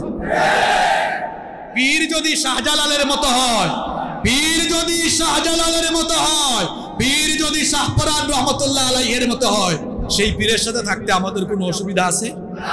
আপনারা শাহজালাল রহমতুল্লাহ আলাইহির ইতিহাস জানেন কি জানেন না? আমি তো সিলেটের মানুষ। আমার পীর শাহজালাল রহমতুল্লাহ আলাইহি গৌর গোবিন্দের বিরুদ্ধে জিহাদ করেছেন। আর এই বাংলাদেশে এমনও পীর আছে রাসূলুল্লাহর ইজ্জত নিয়ে কথা হয়, তার দরবার থেকে একটা কথাও বলে না। এরা কি সত্যিকারের পীর হতে পারে? এরা কি সত্যিকারের আশিক রাসূল হতে পারে? আমরা সবাই রাসূলকে সাল্লাল্লাহু আলাইহি ওয়াসাল্লামকে আমাদের জানের চাইতে, জীবনের চাইতে বেশি মহব্বত করি। আমরা আমাদের রাসূলের ইজ্জতের জন্য, আমরা আমাদের নবীর সম্মানের জন্য রক্ত জীবন দিয়ে আমরা শহীদি ঈদগাহে শামিল হয়ে যেতে পারি। আমরা কি পারি না? কারণ আমরা আমাদের জীবনের সব চাইতে, আমরা আমাদের জীবনের চাইতেও যাকে বেশি ভালোবাসি তিনি রাহমাতাল লিল আলামিন, আমাদের প্রিয় নবী মুহাম্মদুর রাসূলুল্লাহ। সকলে পড়েন সাল্লাল্লাহু। বলছিলাম মুমিন তো তারা জানমাল আল্লাহর পথে, আল্লাহর কাছে বিক্রি করে দিয়ে ইউকাতিলুনা ফি সাবিলিল্লাহ, এই পথে লড়াই করে যারা। এখন এই পথে থাকলে, এই পথে থাকলে ফুলের মালা, ওয়েলকাম, সেলিব্রেশন আসবে নাকি বাধা বিপত্তি আসবে? কথায় আছে শেষ ভালো যার সব ভালো তার। আমরা শেষের পয়েন্টে চলে এসেছি। আমরা কি আর কয়েক মিনিট মনোযোগী থাকতে পারবো নাকি মোনাজাত দিয়ে দিব? কয়েক মিনিট থাকা যাবে? বলি ইনশাআল্লাহ। তাহলে এই পথে আপনি যখন থাকবেন, আল্লাহর কোরআনের পথে, দ্বীনের পথে, যেভাবে নবী এবং সাহাবায়ে কেরাম এই পথে থাকার কারণে আবু জাহাল, আবু লাহাব, উতবা, সাইবার গোষ্ঠী বিরোধিতা, ঠাট্টা, বিদ্রুপ, উপহাস, সমালোচনা, জুলুম, নির্যাতন, নিষ্পেষণে তাদেরকে কষ্ট দিয়েছে, সেই পরিস্থিতি আপনার উপরও আসবে যদি আপনি এই পথে থাকেন। সুতরাং এই পথে জুলুম, নির্যাতন, নিপীড়ন, বিরোধিতা, সমালোচনা যাই আসুক না কেন, ইস্তেকামত থাকতে হবে, অবিচল থাকতে হবে, তাওয়াক্কুল করতে হবে কার উপর? এই পথে লড়াই করতে গিয়ে, এই পথে থাকতে গিয়ে যদি রক্ত যায়, যদি জেল আসে, জুলুম আসে, ফাঁসি আসে, এমনকি জীবন দিয়ে শাহাদাতের ঈদগাহে শামিল হওয়া যদি লাগে, তাহলে আফসোসের কোনো কারণ আছে? আল্লাহ তো বলেছেন ফায়াকতুলুনা ওয়া ইউকতালুন, এই পথে থাকলে মারবে, আবার মরবেও, আবার জীবনটাও চলে যেতে। এখন বলেন তো, আল্লাহর পথে যে জীবন যায়, আল্লাহর পথে যে জীবন যায়, সেই জীবন ব্যর্থ না সফল? জোরে বলেন, ব্যর্থ না সফল? আল্লাহর পথে জীবন দিতে পারা এটা বড় সৌভাগ্যের ব্যাপার, এটা বড় নেয়ামতের ব্যাপার। এই পথে জানমাল দিয়ে লড়াই করে যারা আল্লাহর পথে জীবনটাকে বিলিয়ে দেয়, আল্লাহ আবার তাদের ব্যাপারে বলছেন ওয়া মান ইউকাতিল ফি সাবিলিল্লাহি ফায়াকতাল আও ইয়াগলিব ফাসাউফা নুতিহি আজরান আযীমা। আর যে ব্যক্তি আল্লাহর পথে লড়াই করে, এই পথে তার জীবন বিলিয়ে দেয়, শাহাদাতের নজরানা পেশ করে কিংবা জীবিত থেকে বিজয়ী হয়, উভয়কে যিনি পুরস্কৃত করবেন, গলার আওয়াজ বড় করে সবাই বলেন তিনি কে? আল্লাহর পথে জীবন দিতে পারে, এটা তো বড় সৌভাগ্যের ব্যাপার। আমরা এখানে যারা আছি, মরণ সবার আছে না নাই? বিশেষ করে যুবকরা আছে না এখানে? ঘুমাই গেছে যুবকরা আছে না? ঘুমাই গেছে। এখন আমার বুড়া বাবারা না, যুবকদেরকে উত্তর দিতে হবে, কারণ যুগে যুগে ইসলাম কায়েমের জন্য রক্ত আর জীবন দিয়েছে এই যুবক আর তরুণরা। যুবক ভাইদেরকে আমি মনোযোগ আকর্ষণ করছি। মরণ তো হবেই, মরণ হবেই, মৃত্যু থেকে বাঁচার কোনো উপায়?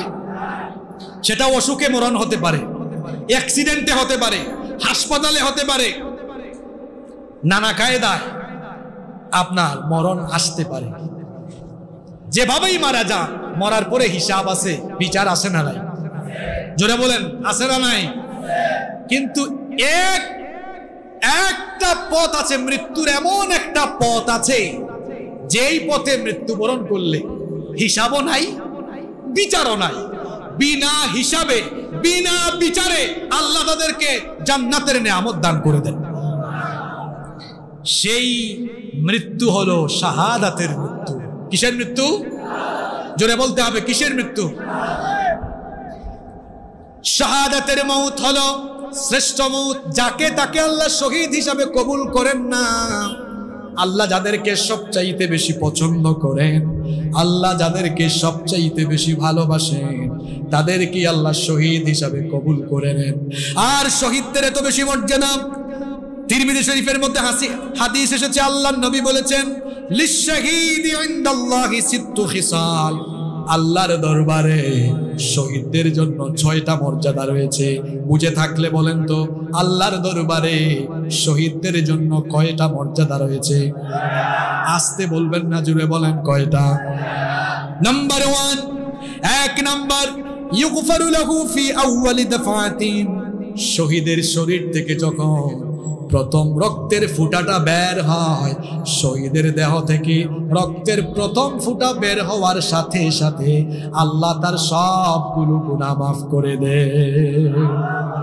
শুধু তাই নয়, ওয়ায়ারা মাকাদুহু মিনাল জান্নাহ, শহীদ যখন দুনিয়া থেকে চলে যায়, সে তখন জান্নাত নিজের চোখে দেখতে পায়। শহীদেরা মৃত্যুর সময় মৃত্যুর যন্ত্রণা খুব কম অনুভব করে। শহীদদের মৃত্যু যন্ত্রণা হলো সবচাইতে কম। আপনি যে কোনো উপায়ে মারা যান, মৃত্যুর মধ্যে সাকরাত আছে, মৃত্যুর মধ্যে কষ্ট আছে, যন্ত্রণা আছে, কিন্তু আল্লাহর নবী বলেছেন, আল্লাহর রাখে যারা জীবন দেয়, সেই সকল শহীদরা মরণের সময় পিঁপড়া কামড় দিলে যেমন, কিংবা হাতে চিমটি কাটলে যেমন খুব হালকা ব্যথা অনুভব হয়, শহীদ মৃত্যুর সময় এমন হালকা যন্ত্রণা অনুভব করে। আপনাদেরকে একটা বাস্তব উদাহরণ দেই, তাহলে খুব ভালোভাবে উপলব্ধি করতে পারবেন।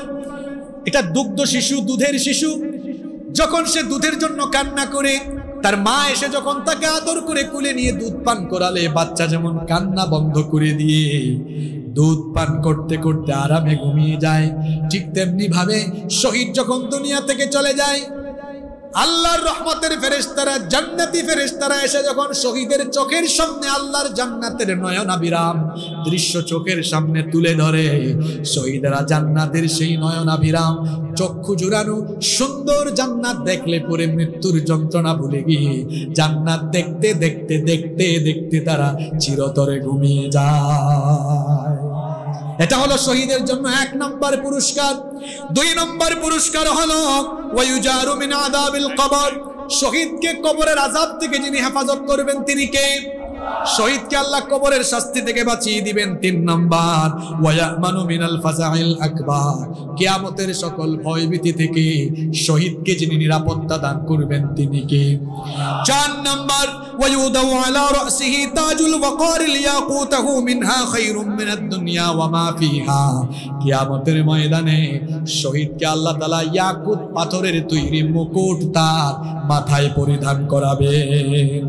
খায়রুম, আল্লাহ নবী বলেছেন মিনহা খায়রুম মিনাদ দুনিয়া ওয়া মা ফিহা, তা হবে দুনিয়া এবং দুনিয়ায় যা কিছু আছে সবার থেকে উত্তম। শহীদের 5 নম্বর পুরস্কার হলো আল্লাহ নবী বলেছেন ওয়ায়ুযাওয়াজু 72 যাওজা, শহীদদেরকে আল্লাহ তাআলা 72 জন জান্নাতি হুরের সাথে বিবাহ দিবে। 6 এবং সর্বশেষ হলো শহীদদের জন্য আল্লাহ তাআলা বলছেন ওয়ায়ুশাফাউ ফি 70 মিন আকারিবিহি, তার নিকটাত্মীয় আত্মীয় স্বজনের থেকে কমপক্ষে 70 জনের জন্য শহীদ আল্লাহর দরবারে সুপারিশ করতে পারবে। শহীদদেরকে এই ধরনের মর্যাদা তিনি দিয়েছেন, সবাই বলেন তিনি কে?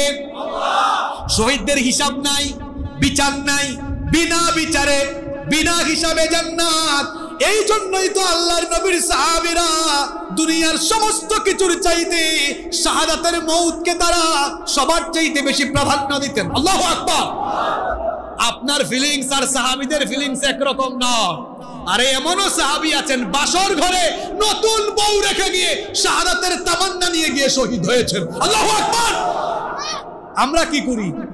আমরা বিয়ে করার সময় অফিস থেকে ছুটি নেই, বস নতুন বউ বিয়ে করছি 15 দিন অফিসে আসতে পারে। কেউ কেউ তো আছে বিয়ে করার পরে 2 দিন 3 দিন 1 সপ্তাহ বউয়ের আসলের তলা থেকেও বের হয় না। হাসতেছেন আপনারা, কথা বাস্তব না অবাস্তব? বলেন বাস্তব না অবাস্তব? এটা হলো আমাদের সমাজের কিছু মানুষের ফিলিংস। আর যারা তাদের জানমাল আল্লাহর কাছে বিক্রি করে দিয়েছে, জান আল্লাহর পথে দেওয়ার সুযোগ পাওয়া মাত্রই গোটা দুনিয়ার সমস্ত কিছুকে ছুঁড়ে ফেলে দিয়ে তারা শাহাদাতকে গ্রহণ করে নিয়েছে। আল্লাহু আকবার। এমনই তো সাহাবী ছিলেন হানজালা রাদিয়াল্লাহু আনহু, যিনি বাসর ঘর থেকে গিয়ে শহীদ হয়েছেন, যাকে বলা হয় গাসাসুল মালাইকা, যার গোসল দুনিয়ার মানুষ নয়, যার গোসল আল্লাহর ফেরেশতারা দিয়েছে। এরকম সাহাবী ছিলেন মুতার যুদ্ধের শহীদ আব্দুল্লাহ বিন রাওয়াহা। যুবকরা আছে না ঘুমিয়ে গেছে? যুবকরা আছে তো? আরেকজন কুচকুচে কালো, যার গায়ের চামড়া ছিল কুচকুচে কালো, এরকম একজন সাহাবী মদিনার বিখ্যাত শ্রেষ্ঠ আনসারীর সুন্দরী কন্যাকে বিবাহ করে বাসর ঘর থেকে শাহাদাতের তামান্না নিয়ে গিয়ে শহীদ হয়ে জীবন দিয়েছেন। আল্লাহু আকবার। তার নাম কি? তার নাম হলো জুলাইবিব রাদিয়াল্লাহু আনহু। নাম কি? অনেকে নামও শুনেন নাই। ছাত্র ভাইরা, তরুণ ভাইরা, যুবক ভাইরা আপনারা আছেন তো? আমি আর বেশিক্ষণ কথা বলবো না, বড় জোর 10 থেকে 12 মিনিট। এই 10-12 মিনিট মনোযোগ থাকবে তো আপনাদের? আমি কি জুলাইবিবের ঘটনাটা বলবো? আমার ছাত্র তরুণ যুবক ভাইরা, আমিও তো যুবক মানুষ, আমাদের মতোই যুবক ছিলেন আল্লাহর নবীর সাহাবী হযরতে জুলাইবিব রাদিয়াল্লাহু আনহু। অখ্যাত বংশের একজন ব্যক্তি, তার গায়ের চামড়া ছিল কুচকুচে কালো, অত্যন্ত বেটে প্রকৃতির ছিলেন। তার আরেকটা নাম ছিল দামিম। আরবিতে দামিম শব্দের অর্থ হলো কুৎসিত চেহারার অধিকারী। তিনি এত গরিব মানুষ ছিলেন, তিনি রাসূলুল্লাহ পরম সাল্লাল্লাহু আলাইহি ওয়াসাল্লামের আহলে সুফফার মধ্যে থাকতেন। আসমান ছিল তার শামিয়ানা, মাটি ছিল তার বিছানা, আর পরনের যে ছেঁড়া স্যান্ডেল ছিল, জুতা ছিল, সেইটা ছিল তার মাথার বালিশ। আহলে সুফফার এক কোণার মধ্যে এভাবে তিনি থাকতেন। আহারে, সেই সাহাবী এমন ছিলেন, পানি পানের একটা পাত্রও ছিল না। হাদিসের মধ্যে এসেছে 2 হাতের অঞ্জলি দিয়ে তিনি কুয়া বা নল থেকে পানি পান করতেন। যখন কেউ খাবার খেয়ে উচ্ছিষ্ট ফেলে দিত, সেটাকেই তিনি গ্রহণ করতেন। এই রকমের একজন সাহাবী ছিলেন আমার আপনার মতো তরুণ যুবক হযরতে জুলাইবিব রাদিয়াল্লাহু আনহু। অখ্যাত বংশের মানুষ হওয়ায় অন্যান্য সাহাবীরা কেউ খুব একটা চিনতেন না, তার ব্যাপারে খুব একটা জানতেন না। নবী করিম, সবাই আমার সাথে মহব্বতে বলেন সাল্লাল্লাহু আলাইহি ওয়াসাল্লাম। তিনি একদিন মসজিদে নববীতে সাহাবীদেরকে নিয়ে বসে আছেন। এমন সময় জুলাইবিব রাদিয়াল্লাহু আনহু পাশ দিয়ে হেঁটে যাচ্ছেন। নবীজি তখন সাহাবীদেরকে বললেন, আমার সাহাবীরা এই যে হেঁটে যায় তাকে কি তোমরা চেনো? অখ্যাত বংশের মানুষ হওয়ায় সবাই বললেন, না, তাকে আমরা চিনি না, তার ব্যাপারে জানি না। শুনেন, নেতৃত্বের গুণাবলী সম্পন্ন ব্যক্তির কেমন হওয়া দরকার। আমার নবীর ভেতরে নেতৃত্বের এমন গুণাবলী ছিল, তিনি সর্বনিম্ন পর্যায়ের একজন কর্মীরও খবর তার কাছে রাখতেন।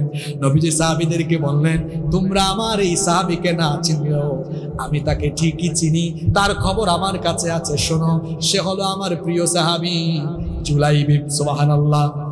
নবীজি জুলাইবিবকে ডাকলেন, ইয়া জুলাইবিব, হে জুলাইবিব, আলা তাতাযাওয়াজ, তুমি তো যুবক হয়ে গেলে, তুমি কি বিয়ে করবে না? জুলাইবিব তখন বললেন, এই মদিনায় এমন কোন বাবা মা আছে যে তার বাবা মাকে জুলাইবিবের মতো কুৎসিত কালো চেহারার অধিকারী, পেটে এবং কুৎসিত কালো সহায় সম্বলহীন গরিব সহায় জুলাইবিবের সাথে তার মেয়ের বিবাহ দিবে? মদিনায় তো আমার জানা মতে এমন কোনো পিতা মাতা নাই। আমি আখিরাতের অপেক্ষায় আছি। এই কথা বলে তিনি চলে গেলেন। নবীজি দ্বিতীয় দিন জুলাইবিবকে একই রকমের প্রশ্ন করলেন। জুলাইবিব একই রকমের উত্তর দিলেন। নবীজি তৃতীয় দিন জুলাইবিবকে সেম কোশ্চেন করলেন। জুলাইবিব সেম আনসার করলেন, একই রকমের উত্তর দিলেন। তৃতীয় দিন নবীজি এবার বললেন, ইয়া জুলাইবিব, হে জুলাইবিব, তুমি শোনো, আমার অমুক আনসারী সাহাবীর বাড়িতে চলে যাও, গিয়ে বলো আল্লাহর রাসূল প্রস্তাব দিয়েছেন আপনাদের মেয়ে আমার সাথে বিবাহ দেওয়ার জন্য। জুলাইবিব রাদিয়াল্লাহু আনহু রাসূল করিম সাল্লাল্লাহু আলাইহি ওয়াসাল্লামের এই কথা শুনে ওই আনসারী সাহাবীর বাড়িতে চলে গেলেন। গিয়ে তিনি ওই আনসারী সাহাবীর বাড়ির দরজার মধ্যে নক করলেন। আনসারী সাহাবী দরজা খুলে দিলেন। আনসারী সাহাবী বললেন, কে আপনি? জুলাইবিব তখন বললেন, আমি জুলাইবিব। আনসারী সাহাবী জিজ্ঞেস করলেন, কেন এসেছেন, কি প্রয়োজনে এসেছেন? তিনি বললেন, রাসূল করিম সাল্লাল্লাহু আলাইহি ওয়াসাল্লাম আমাকে পাঠিয়েছেন। এই কথা শোনা মাত্রই আনসারী সাহাবী ভাবলেন, রাসূল যেহেতু পাঠিয়েছেন, তিনি আমার কাছে সম্মানিত মেহমান। সঙ্গে সঙ্গে তাকে ঘরের ভেতরে ঢুকালেন। এরপরে বললেন, বলেন রাসূল কেন পাঠালেন? জুলাইবিব তখন বললেন, নবী করিম সাল্লাল্লাহু আলাইহি ওয়াসাল্লাম আপনার মেয়ের বিবাহের প্রস্তাব দিয়ে পাঠিয়েছেন। আনসারী সাহাবী ভাবলেন, সম্ভবত নবীজি সাল্লাল্লাহু আলাইহি ওয়াসাল্লাম নিজে বিয়ে করার জন্য প্রস্তাবটা দিয়েছেন। তিনি বললেন, আমার নবী যদি আমার মেয়েকে বিয়ে করতে চান, আমার কোনো আপত্তি নাই, আমি রাজি আছি। জুলাইবিব বললেন, না, রাসূল নিজের জন্য প্রস্তাব দেন নাই, রাসূল প্রস্তাব দিয়েছেন আমার জন্য। জুলাইবিবের সাথে আপনার মেয়ের বিয়ে দিবেন। এই কথা শোনা মাত্রই ওই আনসারী সাহাবী নীরব হয়ে গেলেন। তাকিয়ে দেখলেন ধুলোমলিন যুক্ত বদন, ধুলোমলিন যুক্ত চেহারা, উস্কো খুস্কো চুল নিয়ে অত্যন্ত কালো কুচকুচে কালো চামড়ার অধিকারী পেটে জুলাইবিব এসেছেন, যার শরীরের মধ্যে ভালো কোনো কাপড় চোপড় নাই, ছেঁড়া কাপড় চোপড়। অখ্যাত বংশের একজন ব্যক্তি কেমনে তার মেয়েকে ওই ছেলের কাছে বিয়ে দিবেন? আবার নবীজির প্রস্তাব সরাসরি নাও করতে পারছেন না। কিং কর্তব্য বিমূঢ় হয়ে গেলেন। তিনি বললেন, ঠিক আছে, আপনি বসেন, আমি আমার বিবির সাথে পরামর্শ করি। দেখবেন বিয়ে শাদীর প্রস্তাব আসলে পুরুষের চাইতে মহিলারা বেশি নাক গলায়, ঠিক না? তিনি ভেতরে গেলেন, তার স্ত্রীর সাথে পরামর্শ করলেন। স্ত্রী বললেন, কখনো না, এরকম কালো বেটে নিঃস্ব অসহায় গরিব ছেলের সাথে আমার মেয়ের বিয়ে আমি দেব না। মা বাবার কথোপকথন ঘরের ভেতর থেকে তাদের সুন্দরী মেয়ে সব শুনে ফেললেন। শোনার পরে তিনি বললেন, আমার মা বাবা শোনেন, এত বড় দুঃসাহস, এত বড় স্পর্ধা কি করে আপনাদের হলো? রাসূলুল্লাহর প্রস্তাব ফিরিয়ে দিচ্ছেন। শুনেন, রাসূল কারীম সাল্লাল্লাহু আলাইহি ওয়াসাল্লাম আমার জন্য যাকে প্রস্তাব দিয়েছেন, আপনারা রাজি হলেও কি না হলেও কি আমি রাজি হয়ে গেলাম। পিতামাতা বললেন, মাগো আবেগের বসে সিদ্ধান্ত নিও না, দরজার ফাঁক দিয়ে ছেলের দিকে তাকাও, তাকানো মাত্রই তোমার বিয়ের রুচি চলে যাবে। তিনি বললেন, তাকানো লাগবে না, যাচাই বাছাইও লাগবে না, আমার জন্য রাসূলুল্লাহ যাকে ঠিক করেছেন এই ব্যাপারে আমার কোনো যাচাই বাছাই চলবে না, কোনো কথাও চলবে না, আমার রাসূল যাকে সিলেক্ট করেছেন আমি তা মেনে নিলাম। আপনারা আছেন না ঘুমাই গেছেন? বিবাহ হয়ে গেল। শুনেন এবার, জুলাইবিব নিঃস্ব গরিব কুচকুচে কালো চামড়ার অধিকারী বেটে, এই গরিব জুলাইবিব বিয়ে করেছেন মদিনার একজন বিখ্যাত ধর্নাঢ্য আনসারী সাহাবীর সুন্দরী কন্যা। সুবহানাল্লাহ। বিবাহের প্রথম রাত তো প্রত্যেকটা ছেলে মেয়ের স্বপ্নের রাত। এবার জুলাইবিব তার স্ত্রীর কাছাকাছি, বিবাহের প্রথম রাত। বাহির থেকে আওয়াজ শোনা গেল, বাহির থেকে আওয়াজ চলে আসলো, আইনা জুনুদুল্লাহ, আল্লাহর মুজাহিদেরা কোথায়? রাসূলুল্লাহ সাল্লাল্লাহু আলাইহি ওয়াসাল্লাম জিহাদের ডাক দিয়েছেন কাফিরদের বিরুদ্ধে, দ্বীনের বিরুদ্ধে, যারা তাদের বিরুদ্ধে যুদ্ধের দামামা বেজে উঠেছে। এই কথা শোনা মাত্রই বর্ণনাকারী সাহাবী বলছেন, তীরের ফলা থেকে যেমন ধনুক ছুটে যায়, ঠিক তেমনি ভাবে জুলাইবিব রাদিয়াল্লাহু আনহু তার নতুন বিবাহিত এই স্ত্রীকে, নতুন বিবাহিত স্ত্রীর কাছ থেকে এমন দ্রুত গতিতে বিদায় নিয়ে, শাহাদাতের তামান্না নিয়ে জিহাদের ময়দানে তিনি দ্রুত গতিতে চলে যেতে লাগলেন। আল্লাহু আকবার। লড়াই করতে করতে এই যুবক সাহাবী শহীদ হয়ে গেলেন। যুদ্ধ যখন শেষ হয়ে গেল, নবীজি ময়দানে আসলেন, সাহাবীদেরকে বললেন, সকল শহীদদের লাশগুলো একত্রিত করো, সকল শহীদদের লাশগুলো জড়ো করো। সকল শহীদদের লাশগুলো আনা হলো। নবীজি সবার লাশ দেখলেন, দেখার